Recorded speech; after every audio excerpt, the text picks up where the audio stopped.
Բարի երեկո, եթերում է ABC լուրերի ամփոփիչ թողարկումը, ես Գառնիկ Թաֆյանն եմ և հիմա կներկայացնեմ օրվա գլխավոր իրադարձությունների ամփոփագիրը Հայաստանից և աշխարհից։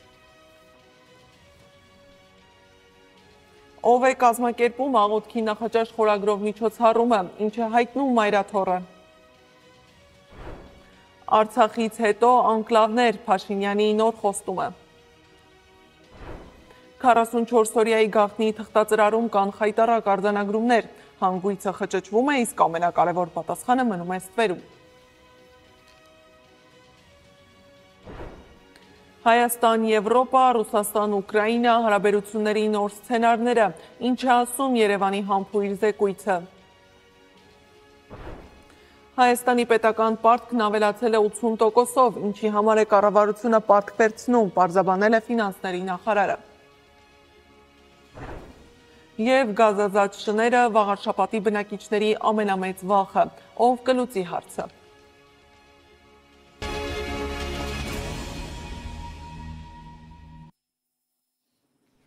Խաղաղության խաչմերուկ։ Սա պաշտոնական Երևանի նախագիծն է, որով ըստ նրանց Հայաստանում կսկսվի խաղաղության դարաշրջանը։ Սակայն մի քանի տարվա աշխատանքից, պայմանագիր գրել ջնջելուց ու խմբագրելուց հետո կա Վաշինգտոնյան նախաստորագրված փաստաթուղթը, որը կյանքի կոչելու համար կա հստակ պլան։ Փաշինյանն ազգային ժողովում ներկայացրել է քայլերի հաջորդականությունը։ 2026-ի երկրորդ կեսին արդեն պիտի սկսեն Թրամփի ուղու շինարարությունը։ Ես կարող եմ հստակ ասել, թե երկաթուղին որտեղով է անցնելու։ Երկաթուղին անցնելու խորհրդային ժամանակ գոյություն ունեցած երկաթուղը, որտեղ ուրիշ տեղով երկաթուղի կառուցելի իրատեսական չի։ Ես կարող եմ ասել, որ օրինակ գազամուղը անցնելու է դրանից էականորեն հյուսիս։ Էլեկտրական գծերը անցնելու են էականորեն հյուսիս։ Ընդ որում ես չեմ կարող ասել, որովհետև ուսումնասիրությունները տեղում մենք արդեն սկսել ենք, չեմ կարող ասել նույնիսկ որոնք Սյունիքի մարզի հատվածում կմնան, որոնք Վայոց ձորի մարզի հատվածում, որովհետև դա հասկանում եք, բազմաթիվ գործոններից է կախված, այսինքն քարտեզի վրա ամեն ինչ հարթ է, թվում է թե որ դե ուզենաս գիծը կքաշես, բայց այնուամենայնիվ տեղանքը բնությունը ուրիշ բան է։ Ավտոճանապարհների հետ կապված, գիտեք, հյուս-հարավը կառուցվում է և մեծ հավանականությամբ մենք ճանապարհները այդ արևելք-արևմուտք ուղղությամբ ճանապարհները կինտեգրենք հյուսիս-հարավի ճանապարհներին եւ այլն եւ այդպես շարունակ։ Խաղաղությունը գործող իշխանության համար արդեն տեսանելի է ու շոշափելի, մինչդեռ Արար քաղաքակրթական հետազոտությունների հիմնադրամի հետազոտությունը ցույց է տալիս հետևյալ պատկերը։ Հարցվածների 69.2%-ի կարծիքով բանակցությունների միջոցով հնարավոր չէ հասնել Ադրբեջանի հետ երկարատև խաղաղության, իսկ 30.5%-ի կարծիքով հնարավոր է։ Հատկանշական է, որ Ադրբեջանի հետ խաղաղությանը չի հավատում 18-ից 44 տարեկանների ավելի քան 70%-ը։ 65.1%-ի կարծիքով Հայաստանի եւ Ադրբեջանի միջև Միացյալ Նահանգներում Դոնալդ Թրամփի միջնորդությամբ խաղաղության պայմանագիրը չի բերի իրական խաղաղություն, իսկ 33.7%-ի կարծիքով հնարավոր կլինի հասնել խաղաղության։ Սակայն նախքան խաղաղություն որոնելու ուղիներ փնտրելը պետք էր գտնել ու բացահայտել պատերազմի հանգամանքները։ Պաշտոնական Երևանը հանձնառեց այդ պարտավորությունը, հանձնաժողով ստեղծեց, հայտարարեց, որ շուտով ամեն բան կբացահայտվի, իսկ ամենավերջում գաղտնիության շղարշը փռեց կազմված զեկույցի վրա, ավելի խճճելով հանգույցը։ 44-օրյայի գաղտնի թղթածրարում կան խայտառակ արձանագրումներ, հայտարարել է պատգամավոր Գեղամ Մանուկյանն ու թվել դրանցից մի քանիսը։ Ի սկզբանե, երբ որ 44-օրյա քննիչ հանձնաժողովը ձևավորվեց, մենք մեր դիրքորոշումն արտահայտեցինք, կասկածի տակ դրեցինք օբյեկտիվությունը, հասարակական վստահելիությունը եւ այլն։ Անցավ 3 տարի, հիմա հասկանում ենք, որ չկա, ինչ որ անորոշ բան է, բայց գաղտնի բաժնում դրված է մի թղթածրար, որտեղ կան խայտառակ արձանագրումներ, որ 18 թվականին բարձրագույն զինվորական պաշտոնի նշանակում է կատարել Նիկոլ Փաշինյանը խիստ կասկածելի հիմքով։ Կա արձանագրում, որ բարձրագույն զինվորական պաշտոնի եղել է մարդ, որը չի բացառում, որ այլ երկրի ազդեցության գործակալ է։ Կա արձանագրում, որ տասնյակ միլիոնավոր դոլարների ռազմական գնում է կատարվել, հակառակ ձեր զգուշացումների Նիկոլ Փաշինյանի, բայց որևէ արդյունք չունի։ Կա արձանագրում,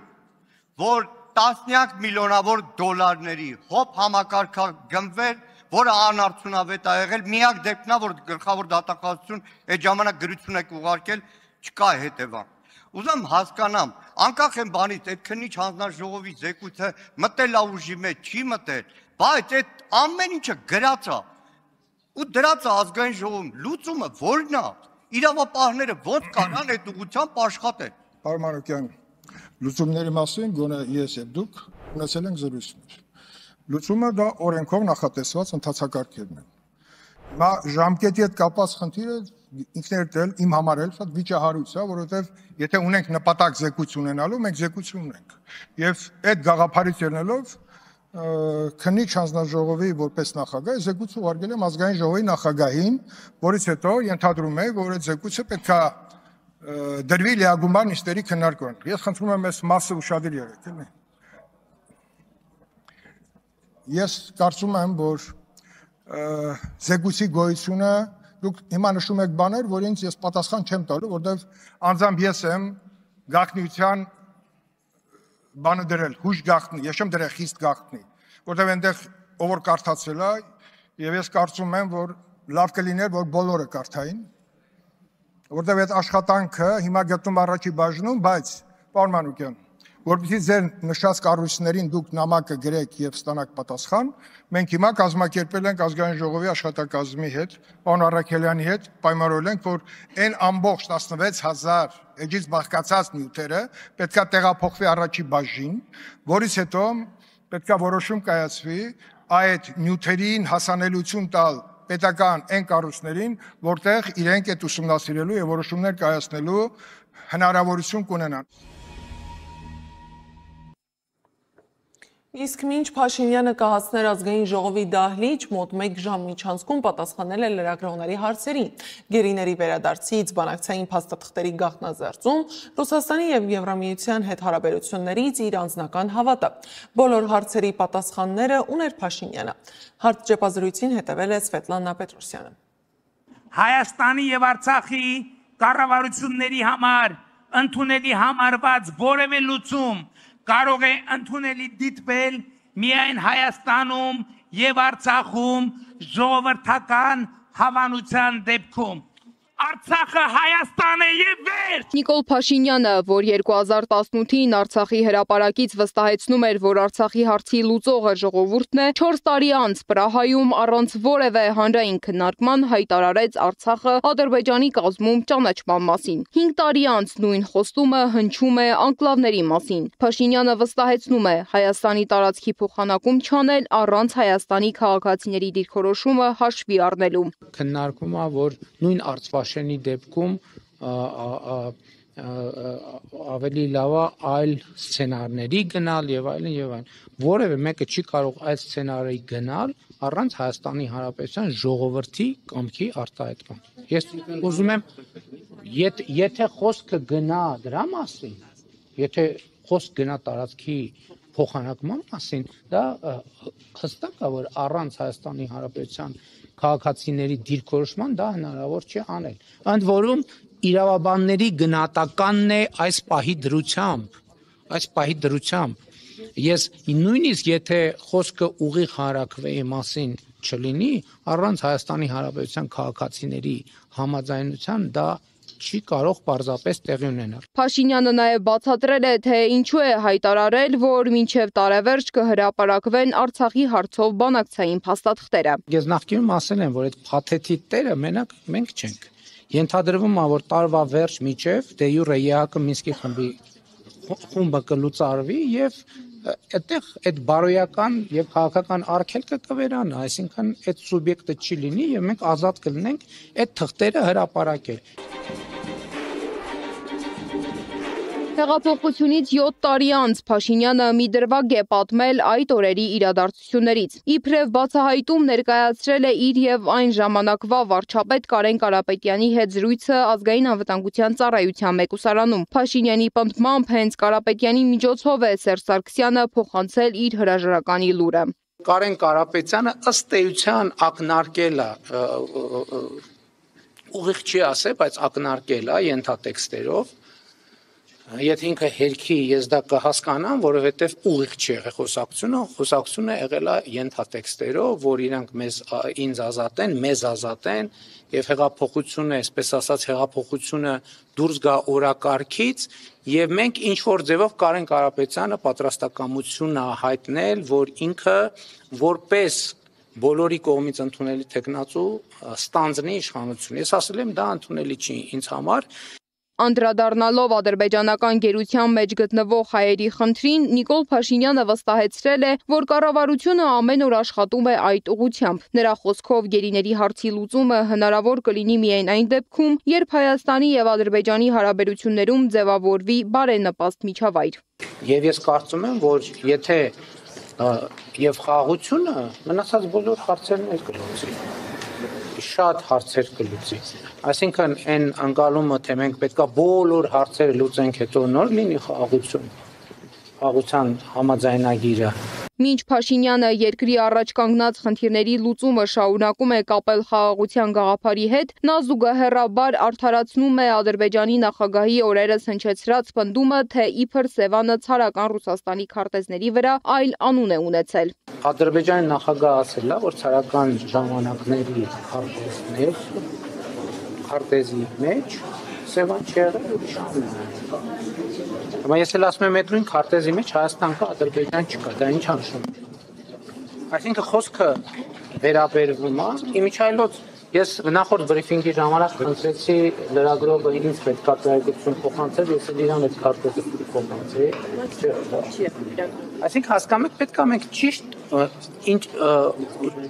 հարցը ճիշտ պետքա ձևակերպենք, որպես պատասխանը ճիշտ։ Վերջին շրջանում պատարակներին մասնակցելու թեմային անդրադառնալով Փաշինյանն ասում է, կմասնակցի նաև Մայրաթոր Սուրբ Էջմիածնի պատարակներին, երբ իրեն հոգևոր առումով բավականաչափ մաքրված զգա։ Նա նաև շեշտել է, որ արդեն սահմանել է ամենայն հայոց կաթողիկոսի հրաժարականի օրակարգը եւ հետևելու է դրա իրականացմանը։ Սակայն Արցվաշենը վերադարձնելու հայտարարության տակ կանականներ։ Փաշինյանի առաջին հայացքից անմեղ հայտարարության գինը կվճարի շարքային բնակիչն ու պետության անվտանգությունը։ Միասնության թևեր նախաձեռնության ղեկավար Արման Թաթոյանի խոսքով Փաշինյանի խրոխտ հայտարարությունն իրականում բազմաթիվ մարդկանց անտուն թողնելու մասին է։ Իսկ այդ անկլավների թեման Հայաստանը շրջափակման մեջ գցելու, սահմաններ նավիրելու, բզկտելու ծրագիր է։ Արգելափակվելու է մեր միջպետական ճանապարհներից մեկը, ամենագլխավոր, այն ճանապարհը, որով Արարատից Երասխով գնում ենք Վայք, Եղեգնաձոր,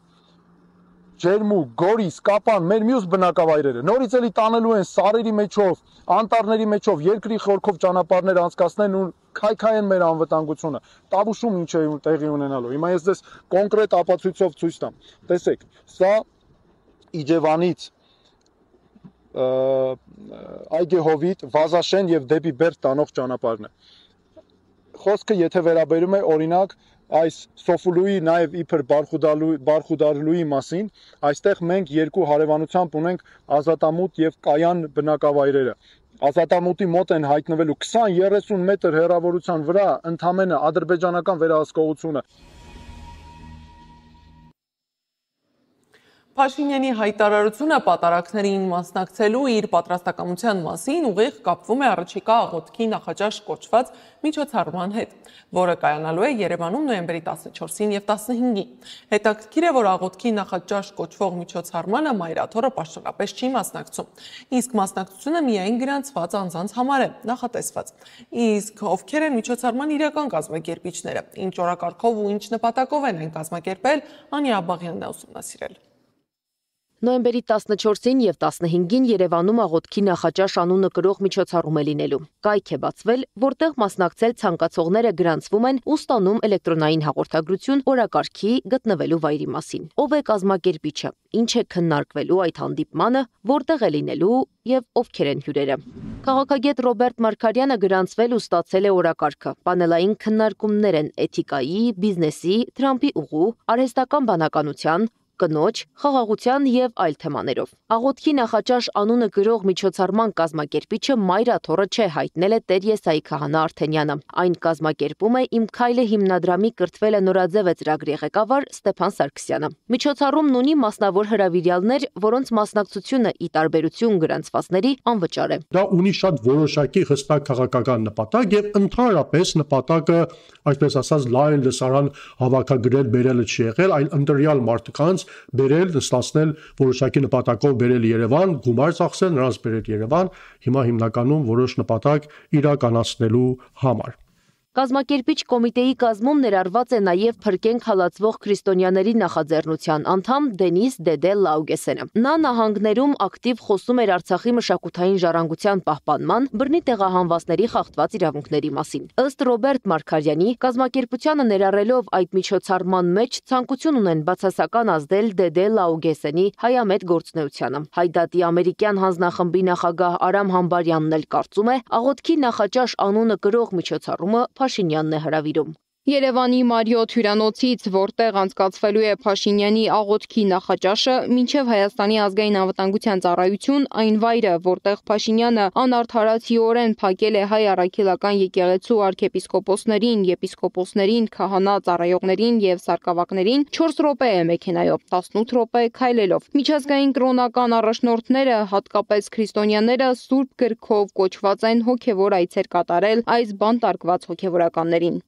Աղոթքի նախաճաշ անունը ստացած միջոցառումն առաջին օրն անցկացվելու է ազգային պատկերասրահում, երկրորդ օրը շաբաթ Մարիոթ հյուրանոցում։ Շաբաթ նախատեսված է նաև այցելություն Մայր Աթոռ Սուրբ Էջմիածին եւ Թանգարան։ Ռոբերտ Մարգարյանը կարծում է, այդ միջոցառմանը մասնակցելու են կարգալույծ եղած հոգեվորականներ։ Եվ եթե այդ այցի ժամանակ Մայր Աթոռը նրանց մուտքը թույլ չտա, միջազգային ՀԿ-ների հյուրերի մոտ սխալ տպավորություն կստեղծվի։ Փորձեցինք խոսել կարգալույծ քահանա Ստեփան Ասատրյանի հետ, հասկանալու մասնակցելու է միջոցառմանը։ Մեր զանգերը անպատասխան մնացին։ Աղոթքի նախաճաշ անունը ստացած միջոցառմանն անդրադարձել է միջազգային փաստաբան Ռոբերտ Ամստերդամը։ Նրա խոսքով այս միջոցառումը Փաշինյանի հեղինակությունը մաքրելու համար է արվում։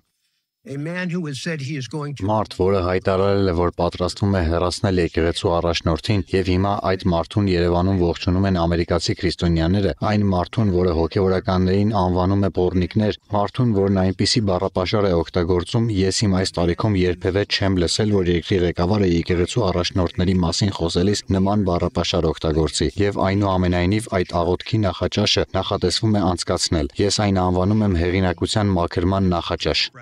Մեզ հաջողվեց պարզել միայն, որ միջոցառման կազմակերպման գործում Մայր Աթոռը որևէ ազդեցություն չունի։ Իսկ ինչ տեղեկություն ունի Մայր Աթոռն այս միջոցառման մասին, մասնակցելու է թե ոչ, ինչ մոտեցում ունի։ Հարցերի պատասխանները Տեր Եսայի քահանա Արթենյանն ասաց կտա վաղը։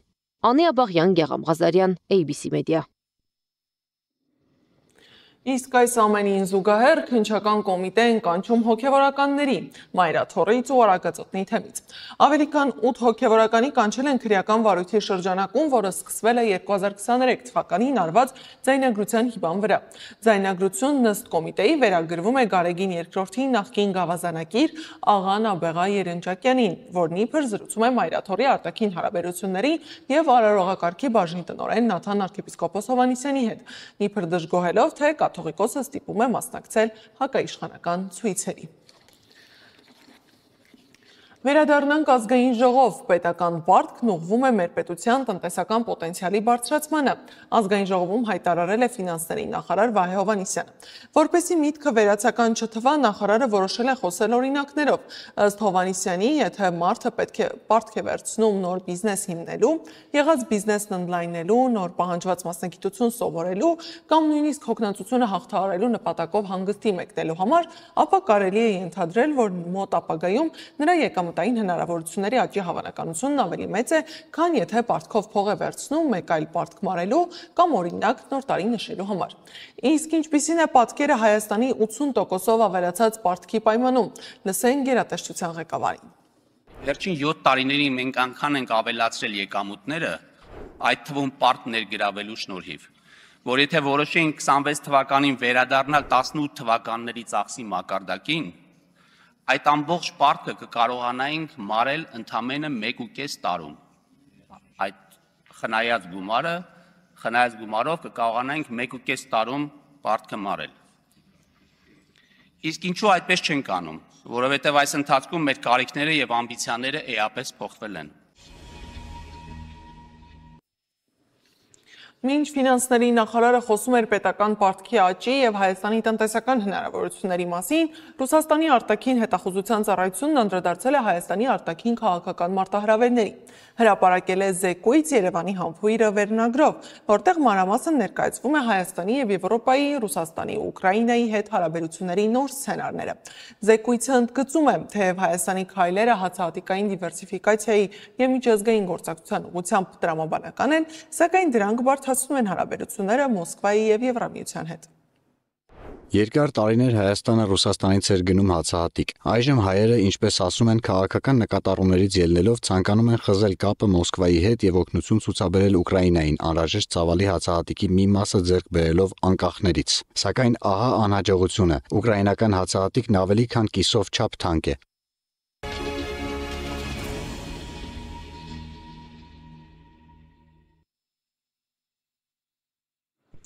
Կառուցապատման ոլորտի խնդիրների ծայրը չի երևում։ Մասնավորապես Անաստաս Միկոյանի 64 հասցեի բնակիչներն այսօր ասուլիս էին հրավիրել իրենց թաղամասի օրինակով ցույց տալու պատասխանատու մարմինների անգործությունը, քաղաքապետարանից կադաստրի կոմիտե ու իրավապահ համակարգ։ Այս ամենին զուգահեռ դատախազությունը վարչական դատարան հայց է ներկայացրել, որը նոր լրացուցիչ խոչընդոտ է դարձել հասարակ քաղաքացիների գնաց բնակարանների փոխանցման գործընթացի համար։ Բնակիչներն այս ամենը ներկայացրել են փաստերով ու փաստաթղթերով։ Դիտենք ռեպորտաժը։ Անաստաս Միկոյան 64 հասցեում գտնվող բնակելի համալիրի բնակիչները չեն կարողանում սեփականության իրավունք ստանալ։ Կառուցապատողը N&S Construction-ը սնանկ է ճանաչվել։ Հիմա սնանկության վարույթի շրջանակներում շատ մեծ խնդիր է առաջացել կանխիկ որևիցե գումար վճարած գնորդների մասով, քանի որ օրենսդրությամբ քաղաքացիական օրենսգրքով սահմանում է, որ կառուցվող շենքից անշարժ գույքի գնման իրավունք ձեռք բերելիս բացառապես անկանխիկ եղանակով պետք է վճարումներ կատարվեն։ 18 հարկանի 6 շենքերի բնակիչների մեծ մասը վճարումը կատարել է կանխիկ եղանակով։ Կառուցապատողը պետք է բնակիչներից ստացված գումարը փոխանցեր հատուկ հաշիվների, ինչը ըստ բնակիչների չի արել։ Ստացվում է քաղաքացիները նորից պետք է վճարեն։ Կադաստրը որևիցե հիմքեր, այսինքն այդ հայցում չկա, որ գործարքները պետք է սառեցվեն, կասեցվեն մինչև ակտի վերջնական լուծում ստանալ, այսինքն նմանատիպ միջնորդություն դատախազության կողմից չի բերված եւ դատարանի կողմից չի հաստատված, այսինքն այս գործողությունը լրիվ ինքնիրավչություն է եւ կադաստրը գործել է, չեմ հասկանում, ինչ օրենքների, ինչ հրամանների կամ ինչ սկզբունքների ներքո։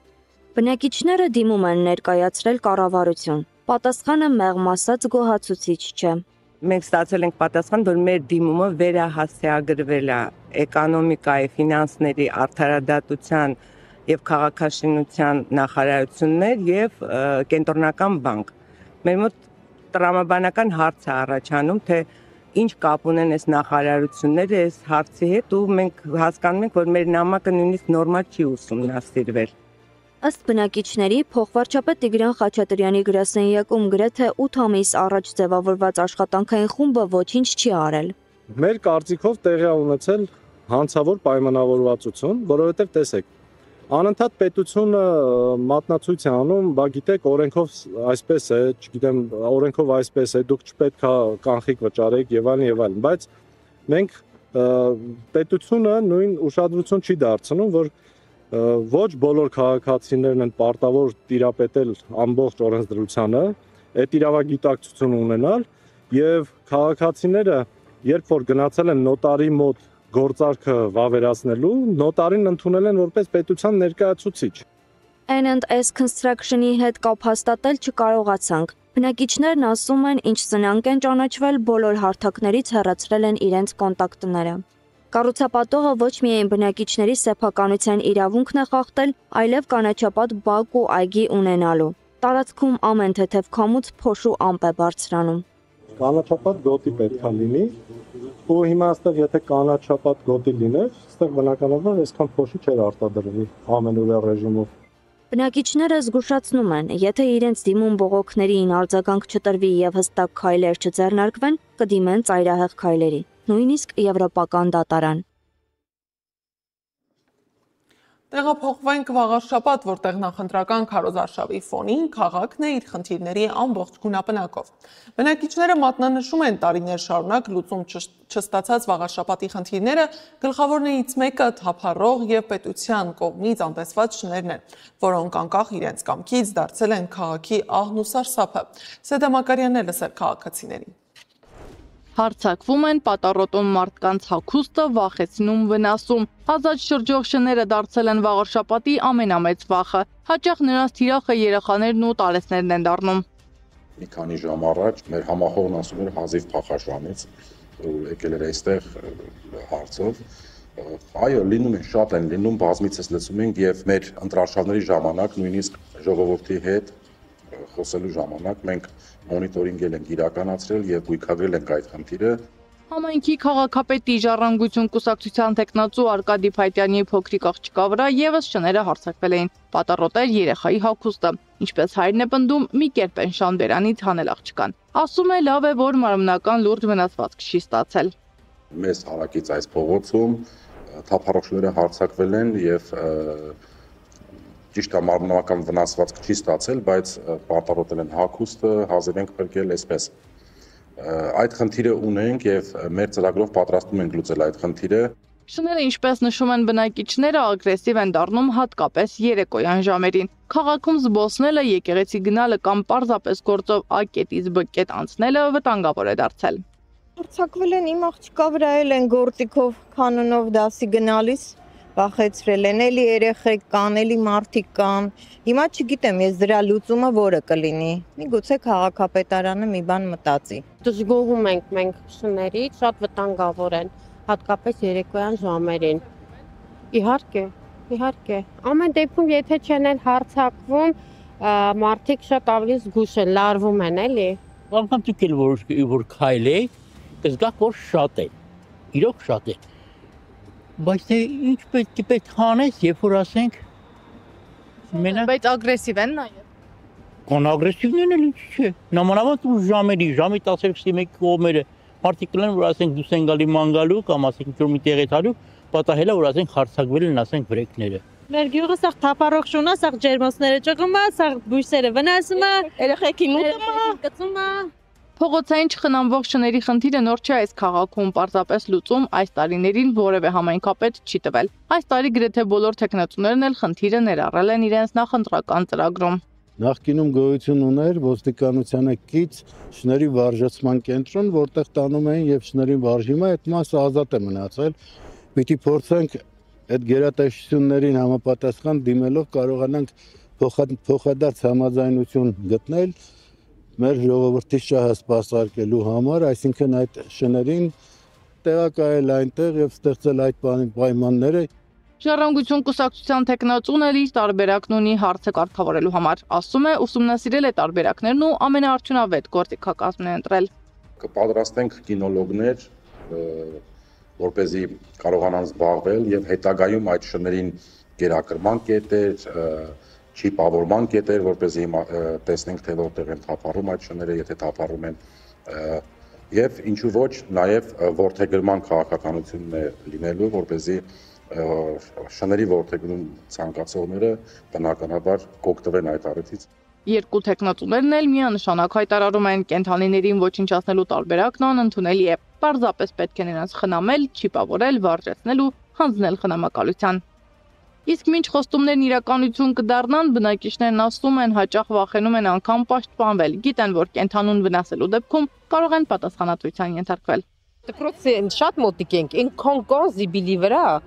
այն անգամ մի երեխու գզում են, հազվ ենք ասել։ Հետո կասեն շներին տպին։ Մենք ձեռք չենք տալիս, որովհետև չի կարելի, գիտենք որ չի կարելի, թե չէ հիմա սաղին վնասել ենք։ Մինչ տեխնացուներն իրենց տարբերակներն են առաջարկում, դրանք գործի դնելու համար միջոցներ են փնտրում, վաղը շաբաթում երեխաները վախով են գնում դպրոց, նույն զգացումով տուն վերադառնում։ Սադամ Ակադյան, Նոնա Գևորգյան, ABC Media։